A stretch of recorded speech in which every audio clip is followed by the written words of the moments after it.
What's up, everybody? It's about to be that big day where I get the Model X Plaid and I've got some new content that I can talk about. Pepper, the Model 3 Performance, is going away. We're trading her directly into Tesla. So we'll do a quick drive-in talk about how I've enjoyed her over the past 3.5 years, what she's worth, what the trade-in process to Tesla has been like, and what I wish was a little different about her. Super excited to get to the new car. It's coming in about a week. I'll do some overviews, I'll do accessory videos, probably a wash video. I've had some fun with a project that I'll do a video about as well, but you can see it kind of right over here. I'll pan over to that. But look forward to some new content. It's coming soon, and in the meantime, let's go for a drive.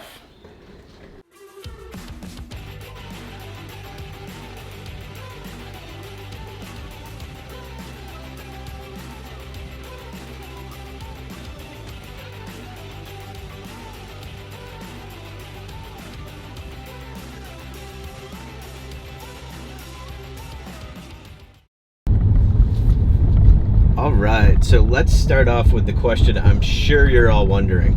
Would I buy another one? Absolutely. Absolutely love the car. I enjoyed it over the last 3.5 years. It was great for what it was. But now it's time for something different. And the reason I'm changing is my wife wants a car that's not as harsh, not as bumpy, has got a little more room in it. Some of you might know she's got some vision challenges, and the smoother the ride, the better for her. So, doing it for her, but getting the Plaid for me. I think one of the best things about this car that I've really enjoyed, it's fun to drive. It's a little go-kart. It's nimble.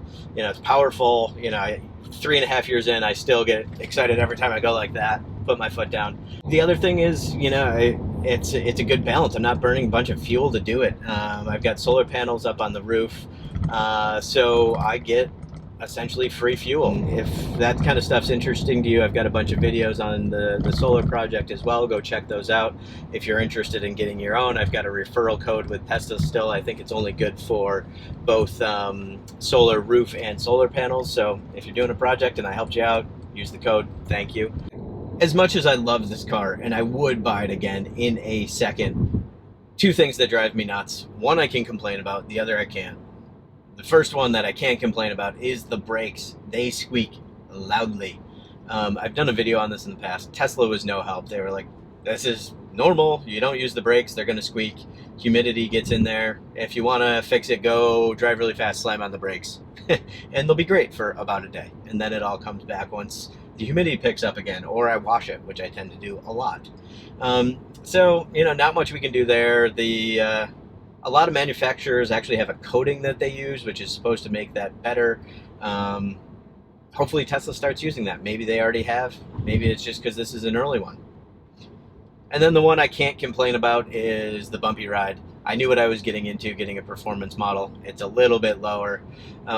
It's designed to handle like it's on rails, and it does. Handles great, drives great, but the roads around here kind of just suck, and it bounces all over the place. And this was fun to have for a while. Now it's time for something smooth. Still going to have the performance in the Model X Plaid, at least, in a straight line. And man, I hear that thing's going to pull even past 60, just keep going, which is pretty awesome. But I'm sure it won't corner as well. It is what it is.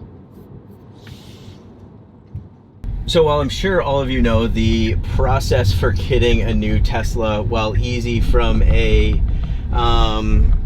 order standpoint and all that, is just a pain. Getting a delivery date, especially on a brand new Model X Plaid, it kept moving.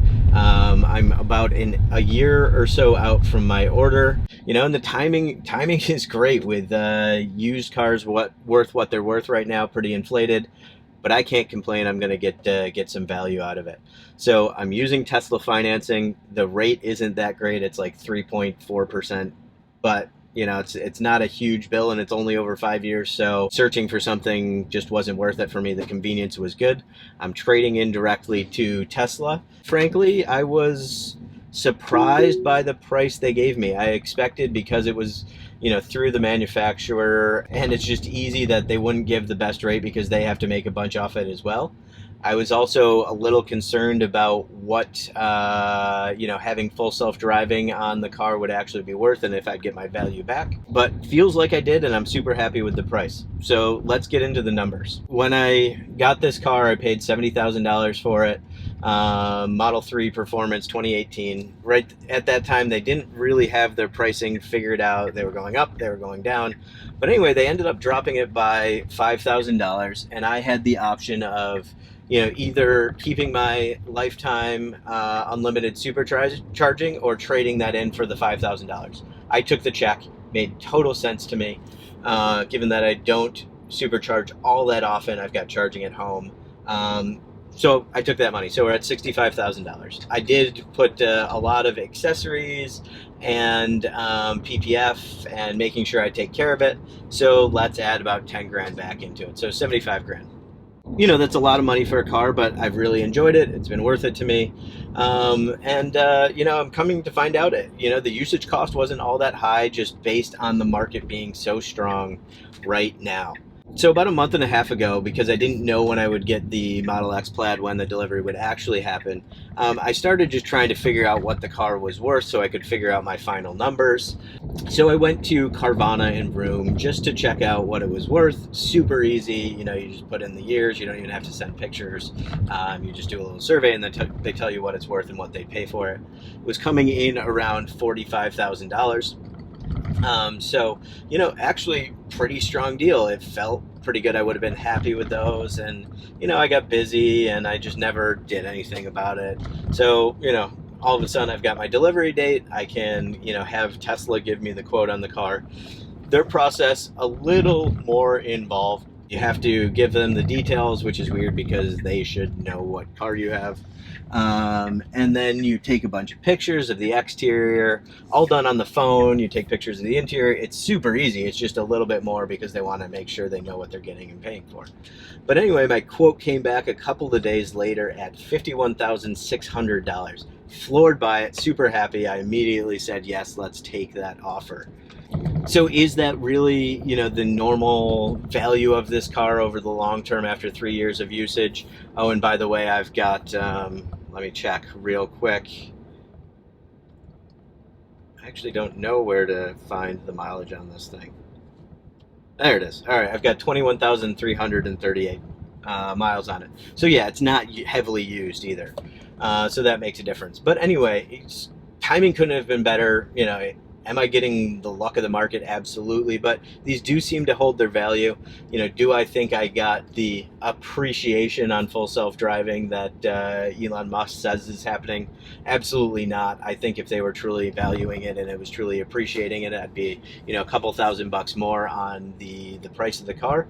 But because it's through Tesla, they could just turn it on anyway if the car didn't have it. I'm sure they'll turn it off when they go to sell it. At the time, it was two different pieces. It was enhanced autopilot and full self-driving. I think all in it was $6,000. Now it's $12,000 to buy that all starting fresh. It is what it is. I'm happy with the number. I'm happy with the car. I would do it all again. Yeah, so super excited to start making videos on the next car, getting into the next generation of Teslas. Very different car, been 3 years, it's gonna be a better thing. So for the Model X Plaid, I've got a pile of accessories going that I'll do some reviews on. Screen protectors, I've got floor mats on order, stuff that I just keep in the trunk that I think is good to have. My chargers are already set up in the garage. I've got one on each stall, so I'm not really going to talk about those, I don't think, unless you guys want to see them. A couple of things I'm considering, which I want, but I don't need. I would love to put slightly bigger brakes on it, either from Mountain Pass or Unplugged, but I don't need them, but it's a heavy car. I'm probably going to be doing some things where I drive fast, maybe taking it to a drag strip, maybe just once putting it on a track. We'll see. But I also don't want the brakes to overheat on me and then have an issue. And frankly, big brakes just look cool. So maybe I'll get into a project like that. If I do, I'm going to do it DIY and walk you guys through it. So tell me what videos you want me to make down in the description. I'll pick away at those over time. I'll have some fun with it. If you like the video, you want to see more, hit that subscribe button. If you want to help me out, hit the like button, all that jazz. Thanks for watching, and we'll catch you on the next one.